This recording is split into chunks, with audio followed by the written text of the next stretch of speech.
And welcome to another weekly UAS news update. This week I want to talk about a new proposed bill that would, well, we'll talk about it a little bit more because there's a lot of details in there and you guys are not going to like it. I want to talk about lasers that shoot drone from the sky, kind of a follow-up to what we talked about last week. The next thing I want to talk about is a patent that has been filed for a drone that's going to be used for emergencies, and it's going to be located in your car, in the trunk of your car. And then finally, I'm going to talk about an increase in the FAA testing fee. So we'll see what the new price is. All right, let's get started. Let's go ahead and start with this proposed drone bill. Now, this is presented by a senator, a Utah senator. His name is Mike Lee. And this is actually not the first time that we hear about Mr. Mike Lee. Now, he's proposing a bill that would allow states and cities to basically control the first 200 feet of airspace above the ground.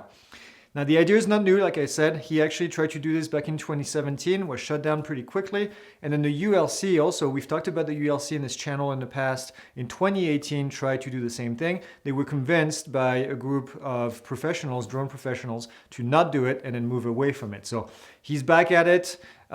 He's now trying to get, again, the 200 feet of airspace to be controlled by the city and the state so they can do whatever they want. Now, the FAA has spoken about this in the past, and they've clarified that the airspace is controlled by the FAA and only the FAA. So I have a feeling this is not going to go very far, but again, he's trying.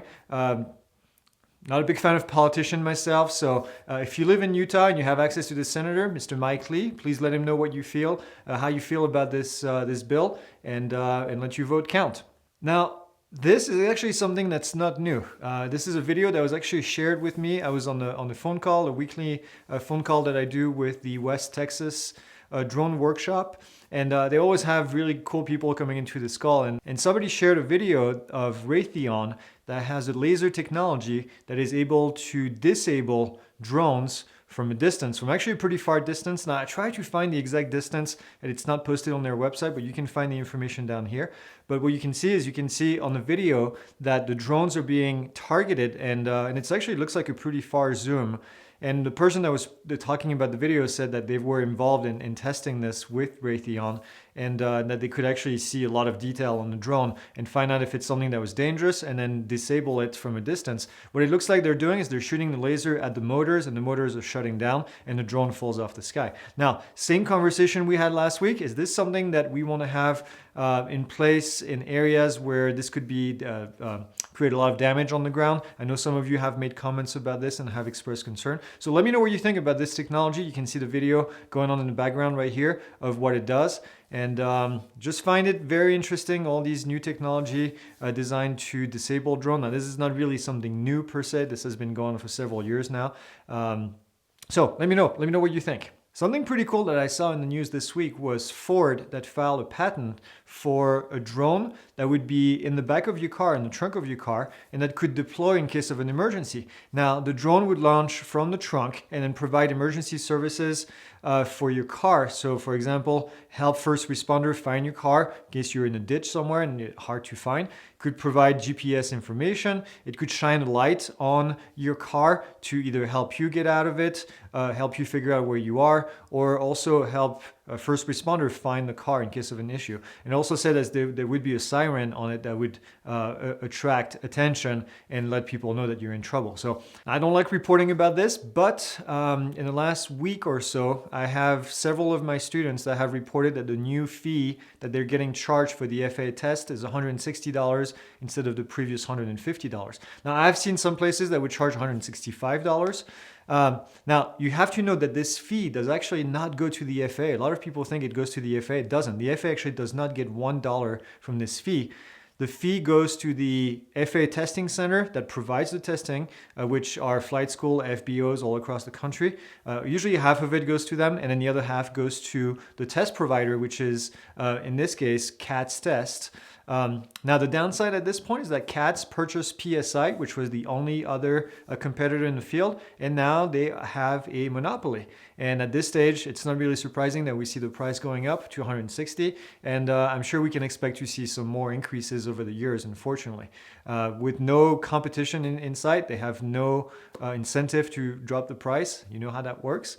And I remember when I started my flight training back in the very early 2000s, the test was $50. And that was any FAA test was $50. And I thought it was expensive back then. So there you have it. Let me know how this is going to affect you. If you've seen the change already in your area, let me know how much you've been paying and how much you pay now if you took your test recently.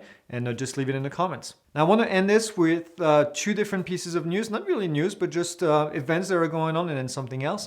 The first one is the West Texas Drone Workshop. Now these guys are in Abilene, Texas. They're going to have an event on November 16 and 17. And the reason I'm talking about this is because Pilot Institute is a sponsor for the event. Now, the reason I wanted to sponsor this event is because I think what these guys are doing is great. They're trying to get professionals together to talk and to learn new things. So they're going to have 3 different topics out there. Actually, it might be even 4, I think. And they're going to have experts talking about how to build an aerial business. Now, this is going to be one of the biggest, if not the biggest, drone service provider in Texas that's going to be giving this class. You have real estate photography going on, and then mapping and modeling information as well. So if you're in the area, even if you're close to Texas, feel free to go. You can register at txdrone.club. I'm going to put the link down here. Now, the amazing thing about this, and the reason I wanted to sponsor this event, is because these guys are doing it at a really low cost. This is $35 per person. This is going to be a 2-day event. On the first day, there's going to be a lot of talk, meeting in the building. And then the following day, you can actually sign up to fly with one of the presenters from the previous day. $35 for Saturday and $50 to be one-on-one with one of the pros on the next day to learn new things. So I really wanted to give these guys some funding and some airtime as well, because I think what they're doing is great, and I hope we see more of these events throughout the country, just because I think it's what this industry needs, which is more information and people getting better trained. All right.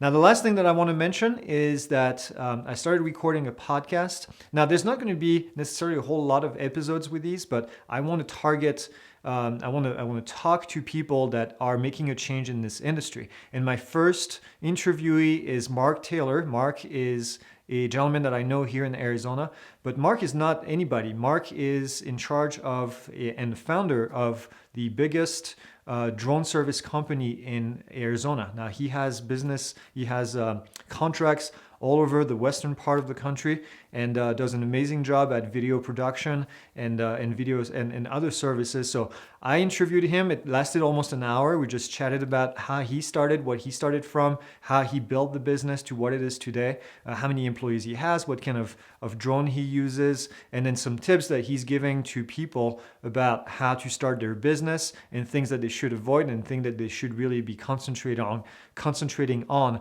based on what he has seen over the years. So I highly recommend that you go check it out. It's on anchor.fm. I'll actually put a link in the description so you can go and listen to it.